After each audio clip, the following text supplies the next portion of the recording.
আজ হচ্ছে শ্রাবণ মাসের দ্বিতীয় শনিবার, আর এই শনিবারই আমরা চলে যাচ্ছি তারকেশ্বর। আমাদের যাওয়াটা হঠাৎ করেই ঠিক হয়েছে। প্রায় 1:30-এর সময় নাগাদ আমি জানতে পারি আমি যাচ্ছি। তাড়াহুড়ো করে সব শপিং টপিং করে আমরা চলে এসেছি শেওড়াফুলির ঘাটে।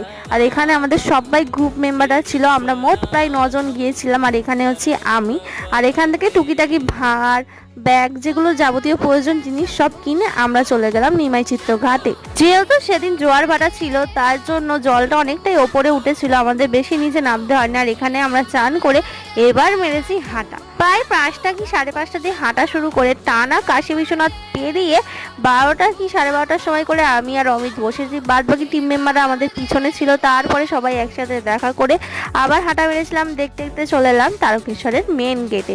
এখান দিয়ে যাওয়ার পরে বেলাইন করেই আমরা লাইন দিয়েছি, দিয়ে জল ঢেলেছি। শেষ মেশ বাবার দেখা হলো।